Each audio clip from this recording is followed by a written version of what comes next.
Great. Thanks, Brent, for the introduction. This is the first of my two mini course talks. I am going to go a bit into history. And background. I've done my best to not make it too much revisionist history, but in the interest of actually getting towards what the new math is and sketching how things work, it's going to be mildly revisionist in points, which I'll try to indicate. But again, it's just sort of to streamline things a bit. So I actually want to start by mentioning this thing in more detail that Voiculescu mentioned at the end of his talk, which is about this packing formulation of free entropy dimension. Okay, and I'm also going to rephrase a few things from his talks to facilitate that. So to start off, it's very important, in any setting to talk about what the rules are. So I'm going to start by talking about laws, specifically tracial laws. So we're going to start with the tracial von Neumann algebra. I don't think I have to define too much of this. Maybe if I do, just holler at me. But basically, M is a von Neumann algebra, and tau is some linear functional, which has these properties. It takes any positive element to a non-negative real number.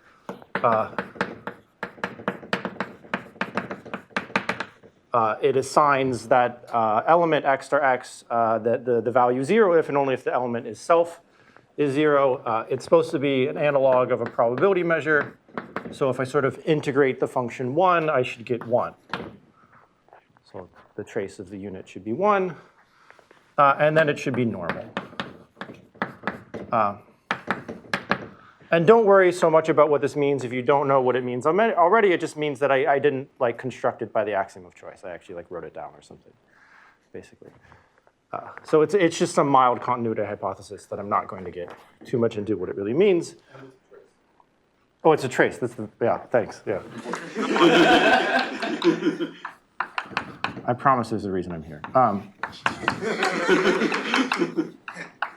Yeah, it's a trace. Great. Thanks. Okay, and then associated to some tuple here, so X is just some list of R things. You can do this for infinite lists, but just to simplify the discussion, I'll only talk about finite lists. I can get some linear functional on the space of non-commutative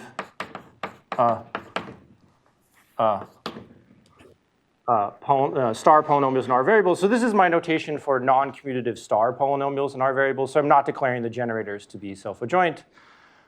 So expressions like t1 squared plus t2 star t3, et cetera.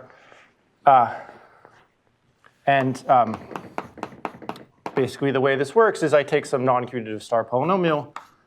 I evaluate it in my tuple. So that amounts to, for instance, here replacing the t1 with an x1, the t2 star with an x2 star, the t3 with an x3, et cetera. Again, you can make this super formal, but I think roughly people know what I mean in taking the trace. Now, I didn't say I said my variables were specifically not assumed to be self-adjoint. This formula is much more intuitive in the case that they are self-adjoint because they didn't just have polynomials instead of star polynomials. And so, for instance, if I had self-adjoint variables and I only had one variable, then you can check that by the spectral theorem, this is given by some integral of that polynomial against this measure, the spectral measure on the spectrum of X. Okay, so you should think of this as we don't really have honest measures once we get to non-commuting variables, but this is sort of our best replacement. Right, because in the classical setting, if I have a compactly supported measure on the real line, and I know how to integrate any polynomial against it, then I know the measure by a combination of Stone, Weierstrass, and Riesz representation theorem. Best combo ever. Okay, great. Now, one thing I wanted, so this is what I will call a law. A law just means that I took some tuple in a tracial von Neumann algebra, and I produce this linear functional. The collection of all possible linear functionals I get are called laws. Okay.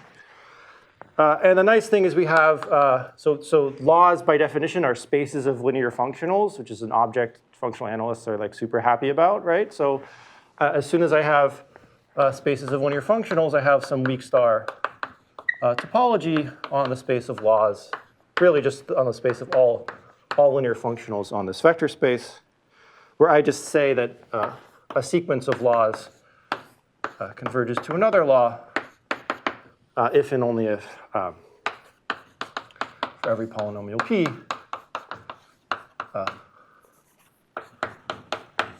ln of p converges to L of p. And again, in the case if I actually took self-adjoint variables and had one variable instead of several, I'd get this measure, and it's not the same as the weak star convergence of the measures, but it's related in that like it is the same if I have, these laws are coming from some elements in some von Neumann algebra. If I have a uniform bound on their operator norms, then this convergence is the same as weak star convergence integrating against continuous functions for the measures. Okay. And so if I have this situation where I have some trivial von Neumann algebra, and I have some tuple, I can sort of reformulate the microstate space from Voiculescu's talk. So if I have some weak star neighborhood of the law of x. So yeah, I didn't tell you what the topology was. I just told you what it meant to converge, but go off and figure it out. Okay, so if I have some weak star neighborhood of the space of laws, and if I have some cutoff constant, so this is just some number r, which is at least the norm of x, which for me, by definition, is the max of the operator norm of all the entries. And if I have some natural number k, then I have what was basically the same thing as Voiculescu described. I have this Voiculescu's microstate space, which is all, so just look at all R tuples of n by n matrices, which satisfy this same operator norm cutoff. Is there a question? What is the word sigma weak star n-bounded? Neighborhood. O is a weak star neighborhood. Yeah. My handwriting is terrible, so just holler. Other questions? Yeah. Continuity assumption in this law. Yeah, normality. The thing I didn't define. Yeah. But it's a continuity assumption. Yeah. Oh, no, sorry. So the law, there's no continuity assumption in the law, but okay. Secretly, and this is part of the worksheet that I'm writing, but secretly there are some analytic assumptions. So a law by definition means that there's some ambient tracial von Neumann algebra out there in the ether and some tuple in it, R tuple where I produce this law, this functional by this manner, and that imposes actual conditions on basically it has to, your linear function will have to satisfy some list of inequalities that you can write down, but I won't for, again, see the worksheet. When it appears. But yeah, there are some analytic assumptions here in terms of estimates that are assumed on how it behaves on, say, generators. So I'm a little bit confused. I mean, I thought you fixed the tracial von Neumann algebra, and now we can think of the space of laws of elements of that in that particular von Neumann algebra, just like we can think of the state space. But that's not how you're thinking. You're thinking of laws as existing. Yeah, I'm thinking of the space of all laws. But they don't necessarily come. I mean, if I give you a linear functional polynomials, there's no reason. For example, it doesn't need to be bounded by the norm, right? So no, but I can write down a list of conditions. Okay, so there is going to be some form of... I can just write down a list of conditions. It's not complicated. There are two conditions. One is positivity. Yeah. The other is that on monomials it's bounded by some r to the degree. Yeah, exactly. Mm-hmm. So yeah, you can check that this is the same, saying that there exists this data, et cetera, is the same as saying that, yeah, this functional is linear.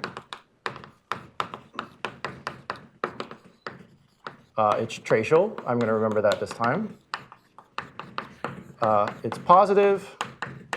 And then exactly as Dima said, I should have that L of Tj star Tj to the k should be at most some r to the 2k for some r. And this r will in fact be a bound for the operator norm of the generator.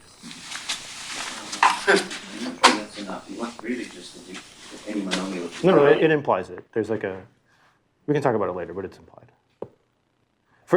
By traciality. If you don't have traciality, then there's an issue. But if you have traciality, it actually is implied.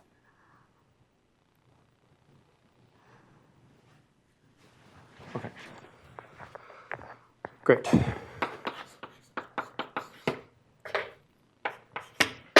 Okay. Yeah, if you wanted non-tracial laws, I would have to assert that this bound happens for every monomial.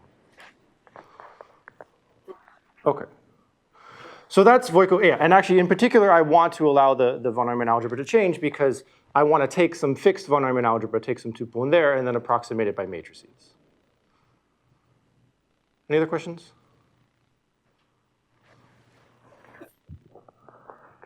Okay. Great. So this is just it's maybe not so obvious, but as a good exercise, you can sit down and think about why this is more or less the same as Voiculescu's microstate space. The weak star topology has some basic open neighborhoods, and if you do it for the basic open neighborhoods, you get exactly what Voiculescu was talking about. Okay.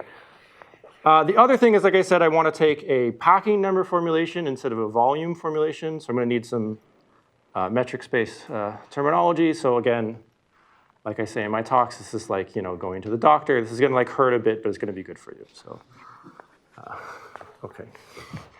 So all right. Well, I won't do this for a general metric space. Again, the notes will do this for a general metric space.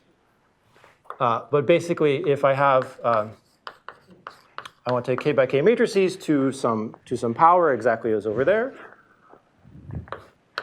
And I want to have a new norm on this, not the operator norm, but the 2 norm. And so the 2 norm of my tuple is the sum from j equals 1 to r, the trace of aj star aj to the 1/2. And the trace here is the normalized, or as I sometimes call it, the correct trace. Okay. So the one that makes it a state. Okay. And then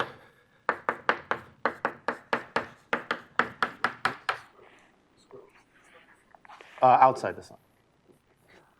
Okay. So I did that right. Okay. All right. So if I'm given some subset psi of this R tuple of R4 power of matrices and some epsilon positive. So I'm going to write a definition, but don't write it down yet because I'm going to immediately modify it. So I'm going to define k epsilon of psi. This is the minimum of the cardinality D, where D is some subset of psi. And for every B in psi, there is some C in D, so that the distance between B and C in 2 norm is less than epsilon. Now, it turns out that it's very advantageous, and I can explain a bit for what I'm going to define why, to do a modification of this. You see, the law of a tuple of matrices doesn't change if I just conjugate all the entries by a fixed unitary. Right? So this set is invariant under unitary conjugation, and I want to sort of pack that into my packing approach. Right? So I'm going to define a modified version, which is k epsilon orb. So same thing. There should be some B in psi and some C in D, and some unitary in k by k matrices.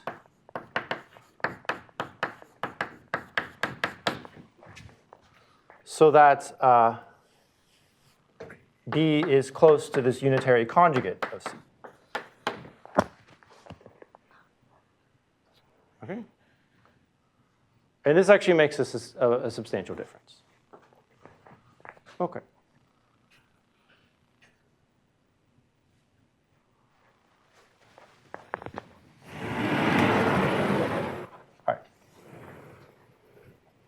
And with all that aside, I can give you, again, this is like a slight lie, but accurate enough for my purposes, what the microstate's free entry dimension is of X.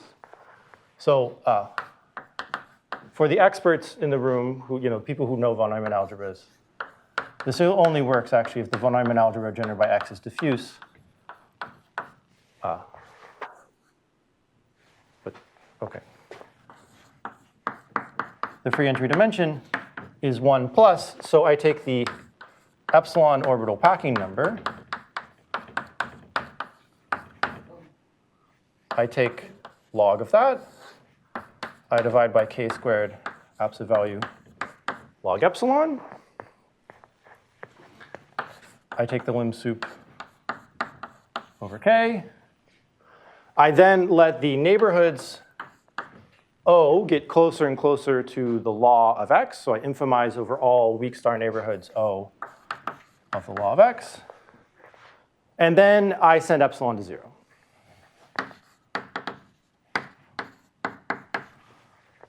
Okay. And again, some people might put a lim sup here instead of a lim inf here instead of a lim sup. And actually, I didn't allow myself enough space, so it looks like a lim inf. It's not. So let me correct that first.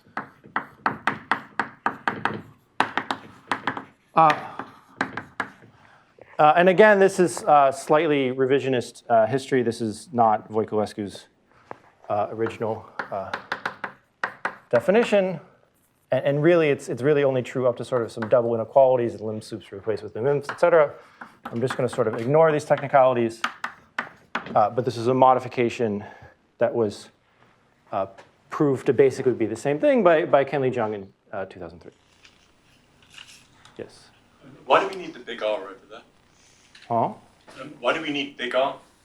So it's quite tempting to define that set in the bottom left-hand corner as just the set of R tuples of matrices whose law belongs in that neighborhood. But Why do we need the big R? Yeah, why do we need the big R? It's a good question. We kind of don't, actually. It turns out that if I were to drop that, I would get the same formula. But for proof of invariance, if I want to sort of, this quantity is not known to be an invariant, but for the thing that I'm about to talk about that is known to be an invariant, the proofs don't work if I don't have this operator norm cutoff.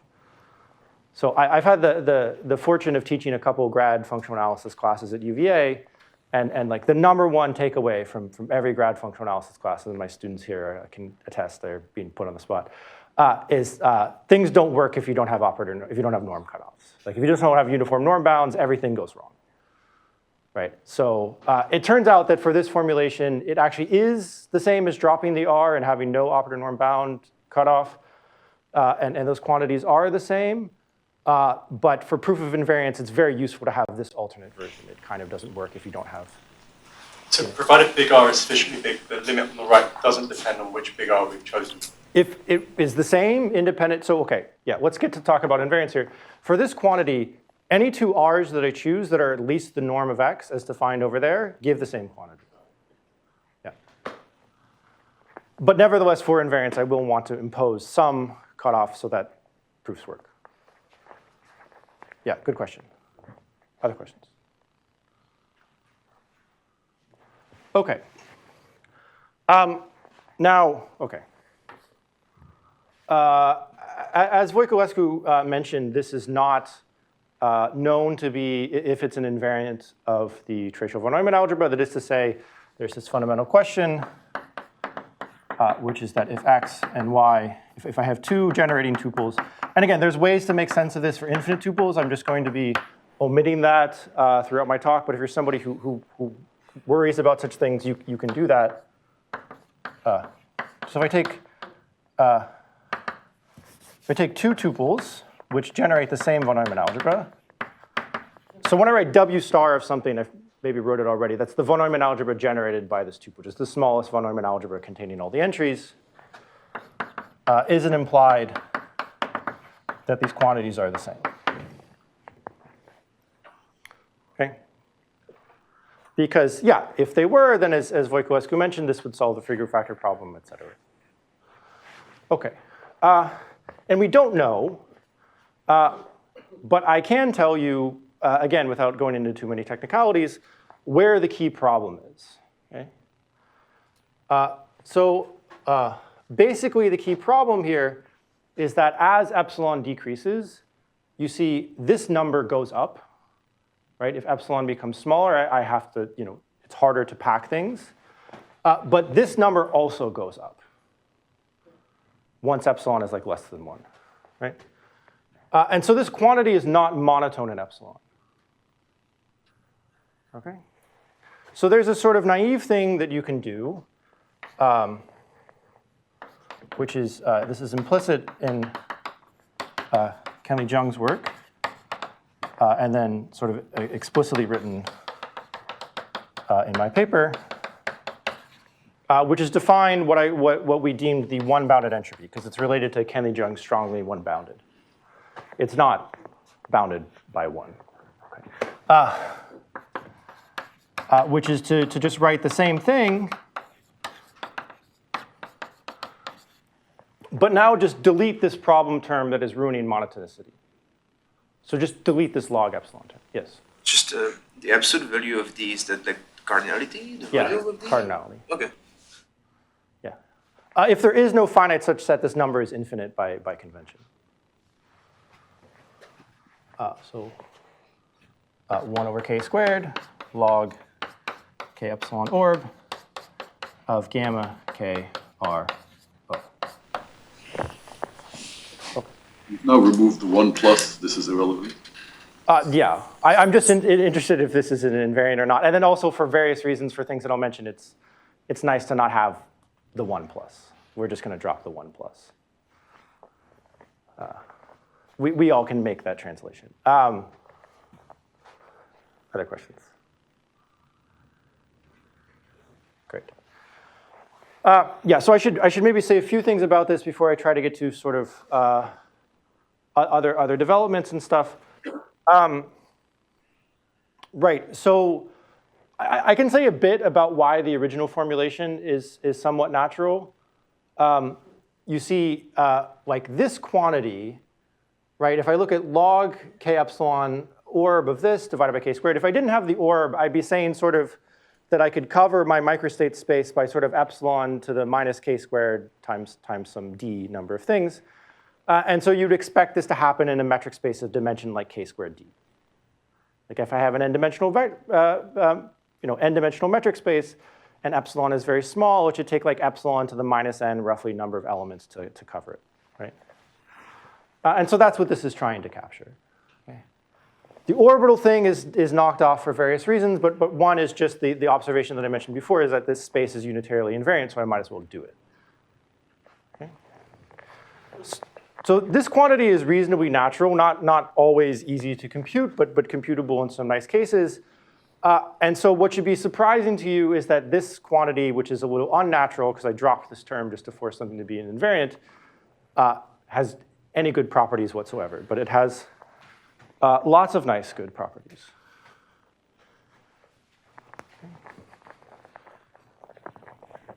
Any further questions?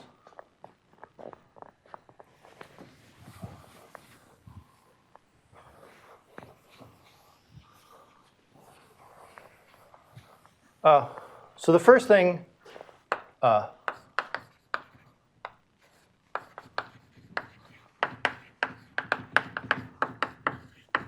again, this is basically implicit in Kenley-Jung's works, although I should again say this is a bit of revisionist history because he didn't do this orbital version. He did what's known as a relative version, which is a little different, but okay.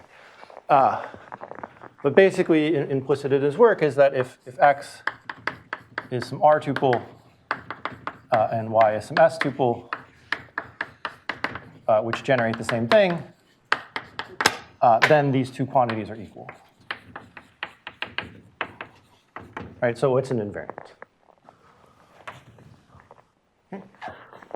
Now that we sort of addressed that it's an invariant, the next natural question is it a useful invariant, right? Again, the real natural normalization here is dropping this, and so you could expect that you'd run into the unfortunate situation that it's the invariant that always produces the number plus infinity or something like that. That would be bad. Everyone can define that invariant. So it has some nice properties. For free group factors, it's plus infinity. Okay. That's more or less immediate from, well, once R is bigger than 1. That's, if you buy that for, that this is an invariant and that for free semicirculars or for unitaries, this quantity is R, then that's sort of immediate from this. But on the other hand, it still vanishes on lots of things, or at least, okay. I guess I should say, it turns out to be minus, it's minus infinity precisely if your tracial von Neumann algebra doesn't embed into, ultra products of matrices. Like if it is not con-embeddable, if it doesn't have finitary approximates, this microstate space is just the empty set, and so log of 0 is minus infinity. So maybe you should point out H being finite forces to do this. okay, yeah, sure.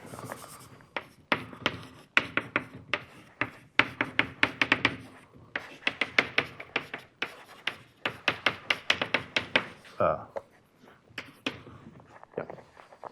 Okay. But for instance, H equals 0 if M is hyperfinite. Because of Kahn's work, this is often just called amenable. His fundamental work gave various equivalent formulations of hyperfinite. But for instance, what this means, at least sort of in separately represented settings, is that your von Neumann algebra is the closure of an increasing union of subalgebras which are finite dimensional.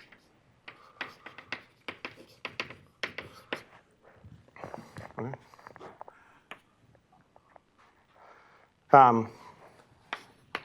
And then H equals 0, I'll list lots of other settings which I won't go into because they'll make sense for the von Neumann algebraists immediately, and for the people who don't come from that world, it's going to take too much time to explain them anyway, but just take my word for it. These are important facts. So this is 0, for instance, if M has a Cartan. It's again a bit to describe what that means if you're not von Neumann algebraist proper, but basically it means if M arises in some way from ergodic theory. M is a Cartan, or if M is not full. So that means that it has a lot of asymptotic commutativity. And maybe an easier one to describe, it's 0 if M is generated by two things, which are diffuse and commute. So I should say a bit about what diffuse means. Again, I'm going to give sort of a streamlined definition for the random matrix people, so the operator algebraists in the room will realize that this is a bad definition, but it's a streamlined one. So just to move things along. So this only works in the tracial setting as well. So for a tracial von Neumann algebra, we can just take diffuse to mean that there's some self-adjoint element in M whose spectral measure is atomless. Right, so basically, you can find some trace-preserving embedding of L infinity functions on the unit interval with Lebesgue measure. Okay.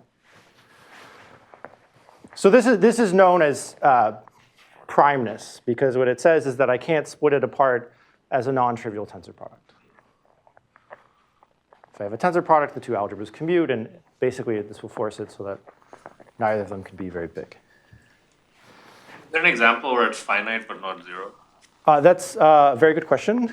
We don't know. We have some ideas. So yeah, maybe we could talk a bit later about this. Maybe this is one potential proposal for a working group or something like this, but there are some, we have a concept of a plan about how to produce such an example. But we don't know a proof yet. Well, I guess it actually is a plan, but we don't know if it works. So, okay. Yeah, I should also mention while we're talking about working groups, that one of the proposed working groups is to work through a proof of this fact. Okay.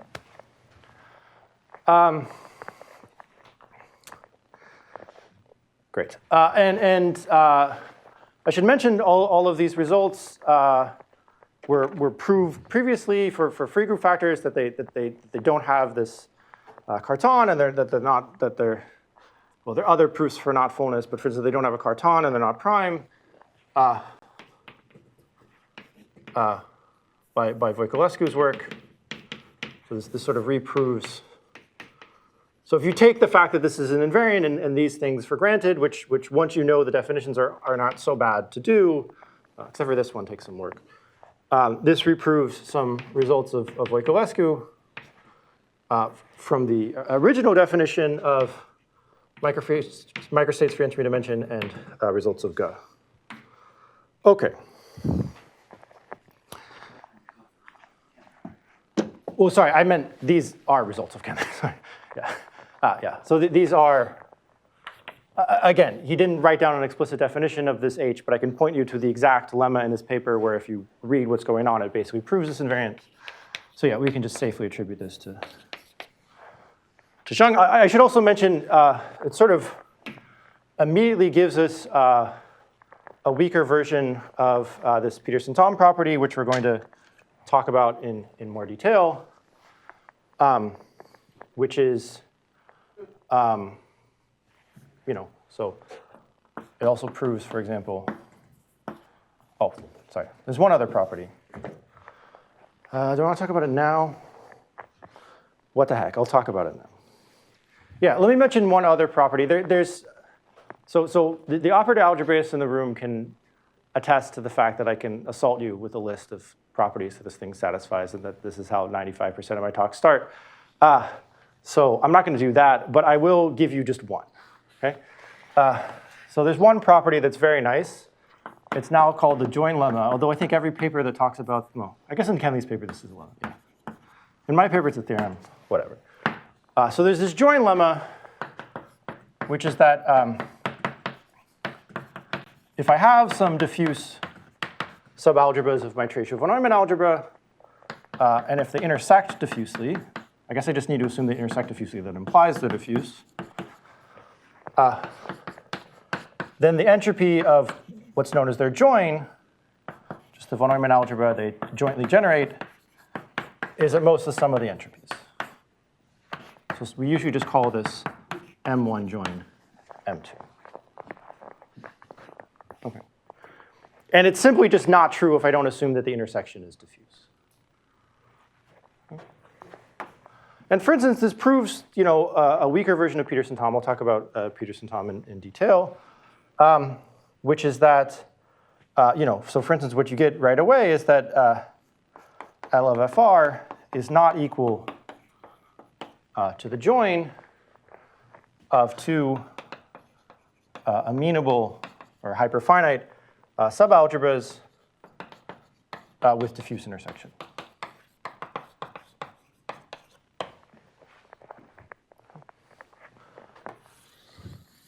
And to my knowledge, this and minor modifications of it in this direction are sort of functionally the only proofs we have of this result currently.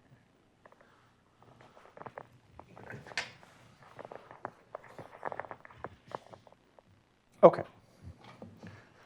How much time do I have? 15. Whoa. How do I actually have a surplus of time? That never happens.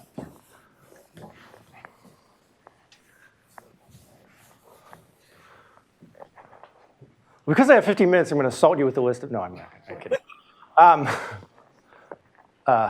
Okay. If you want to make this the necessity of diffuseness explicit, you can do LF2, LZ, LZ.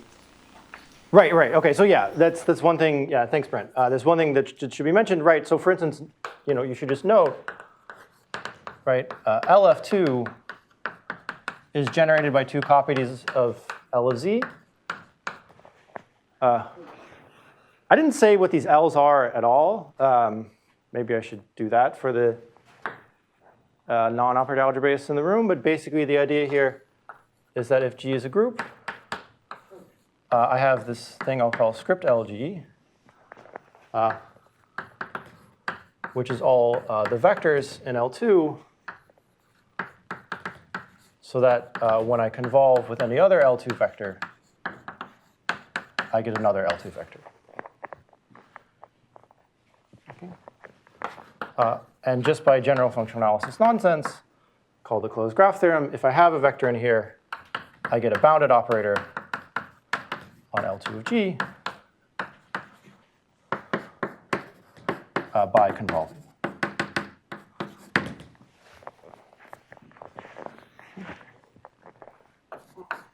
And LG is, you can take as definition to just be all these bounded convolution operators. So for instance, for LZ, right, we don't think about convolution by thinking about convolution. We take the Fourier transform. Right, so these are just exactly the things that under Fourier transform correspond to L infinity functions on the circle. You could just think of this as the closure in the strong operator topology of the regular representation of the group, Yes. the group algebra, right? Yeah. Yes, although that's, given that I defined it this way, that's a theorem. It's not actually tautological from this, but yes, that's true. The free operation meaning the free product between the What? free operation. LV Oh, this. But yeah, in this case, it's the free product. These LZs are specific, two different LZs Yeah. that are. Yeah, this is the one, this is just, okay, let me just be a little bit more explicit.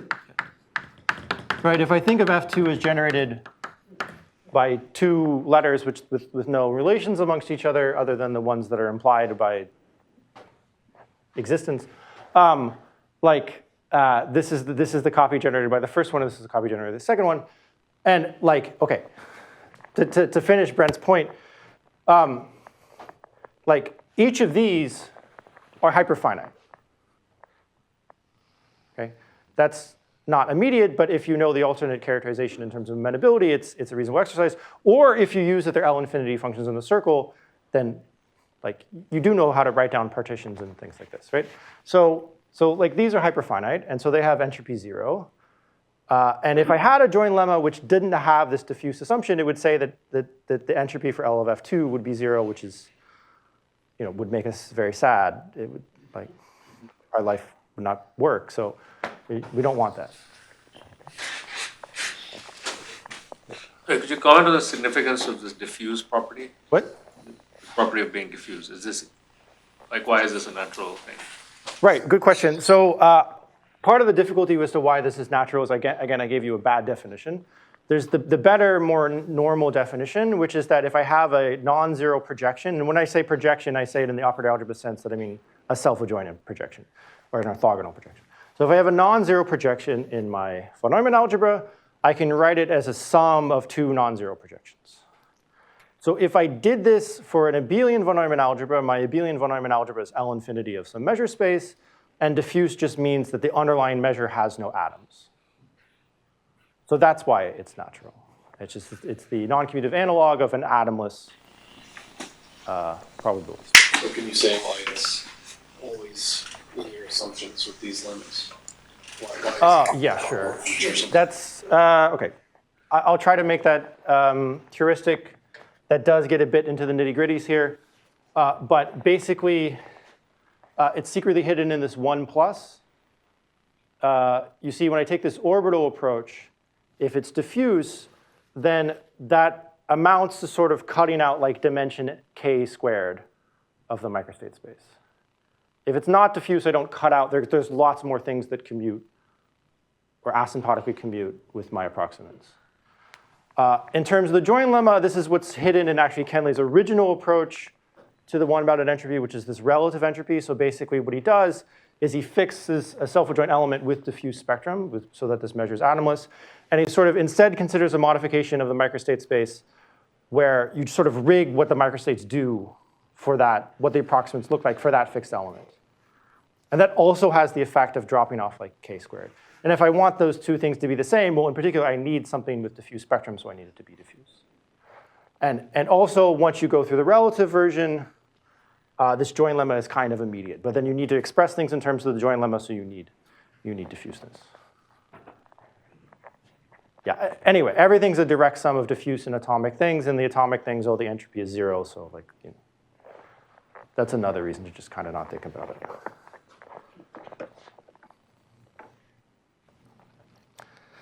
I take it I have like 8 minutes. All right, let's talk about the Peterson-Thom conjecture. Okay. So, like I said, there's a laundry list of properties that I can assault you with over the coffee break or something about other things that this satisfies, and you can do lots of nice stuff with it. But for the remainder of this talk and the entirety of the next talk, I want to focus just on one particular aspect, which is how it reduces this Peterson-Thom conjecture to this conjecture on random matrices.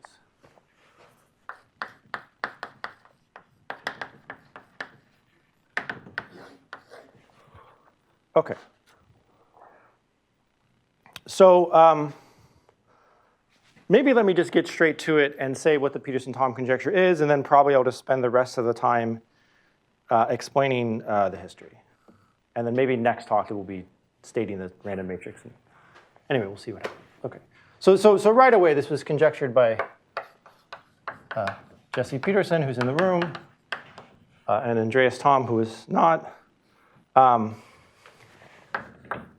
In a paper published in 2011, although you'll see that it was listed as a problem even before 2011.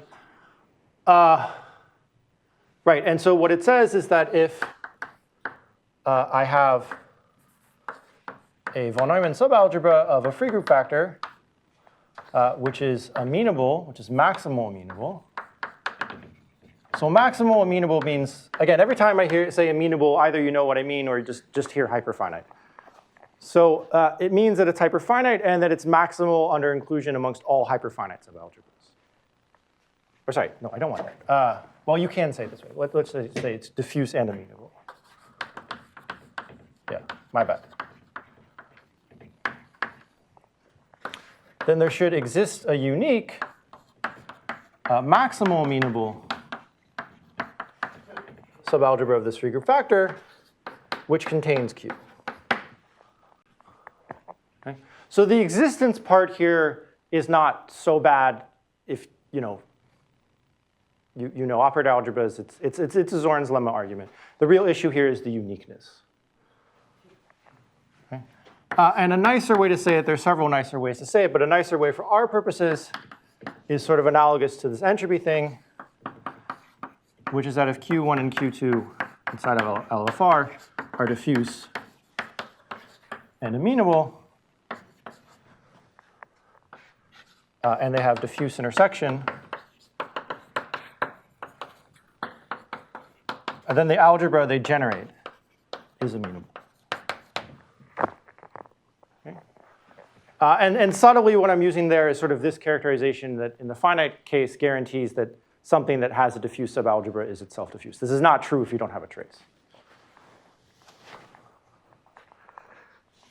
Okay. There are lots of reasons they conjectured this. Maybe Jesse can correct me on this or something, I don't know. But there's some motivation of it. I mean, first of all, probably the first non-trivial result on maximal amenability of really anything, but especially in free group factors, was done by Popa in '83, and then there's sort of related things that said similar things about free group factors in 2010, and then in the Peterson-Thom paper itself. Well, they sort of proved the group version, which, okay, I should be careful about that, because if you just say the group version as anytime I have two amenable subgroups of a free group with infinite intersection, the thing that they generate is amenable, that's kind of easy. But they proved that it's also true for lots of groups that were sort of analytically similar to free groups in some sense, and they proved it using L2 Betty numbers, so they used some sort of analysis tools, and not just a pure algebraic proof, so that gives you some hope that it's true on the von Neumann algebra level. And then this caught lots of attention. So it was reiterated in various problem lists. Jesse had it on his website, or still has it on his website, I think. Popa mentioned it in like 3 separate, at least, mini courses and problem lists and things like that. As late as the 2019 in a mini series in Kyoto, we mentioned it amongst 3 other problems, one of which was the free group factor problem and another which was CEP. It's also mentioned in this 2018 AIM conference problem list as a sort of key topic of discussion. And then it was also mentioned in several papers. There's lots. I'm going to just list 2. 2015 paper by Ozawa and a 2021 paper by, and again, lots of others I'm not listing. And it also attracted the attention of sort of proving this in special cases, which, okay, neither of these formulations are amenable to testing on a specific example, but there's a third formulation I would mention that says that for every maximal amenable subalgebra, something nice happens. And that's something you can test on things you know to be maximal amenable. And that was done in lots of papers. This is very special cases. For various massas. And again, in the interest of sort of saving time to get into more details, I'm just going to list names and not really get into statements just to save a few times. Houdier 2015, Ozawa 2015, Wen 2016, Brotier, Wen 2016, Boutonnet, Houdier 2018, myself with David Jekyll, Brent Nelson, and Thomas Sinclair, all of which are here except for David Jekyll in 2020. Basically proving this in various special cases. And really, every single one of these papers is focused on one example of a massa, right? So already doing this for just like one special massa is like a paper. Massa is maximal abelian subalgebra. Thank you, yeah. Maximal amongst the abelian subalgebras, yeah. What's the relation of that again to Cartan? Oh, yeah, so a Cartan, I didn't say before, but a Cartan is a massa so that when I look at the normalizer, the von Neumann algebra generated by that is everything. Yeah. Abelian or immutable? Abelian. Okay. Massa means abelian. So what's the relation between abelian and immutable? Good question. So one thing that the Peterson-Thom property would predict is that maximal, yeah, so all these maximal abelian ones happen to also be maximal amenable. I'd have to think if that follows from, it might follow from now that Peterson-Thom is known, then the free group factors, that's true, but I have to think about it, sort of blanking at the board. In general, abelian and maximal amenable would imply maximal abelian, but maximal abelian need not imply maximal amenable. Like you could just have something amenable and take a maximal abelian thing in there, right? Algebra 2 is R star R, right? So we can just pick a massa in. Oh yeah, you're right. So yeah, exactly. So yeah, even in free group factors, it doesn't apply. Yeah, thanks. I'm being dumb at the board. Yeah, exactly. Yeah. So okay. Special cases of massas which are also known to be maximal amenable. Okay. And yeah, I guess more or less I'll stop here for a brief break. After the break, stick around. Next time we'll talk about the random matrix conjecture that I came up with and get as much through the sketch as to why it implies this nice conjecture, now a theorem. I don't know how to talk about these things anymore. After the break.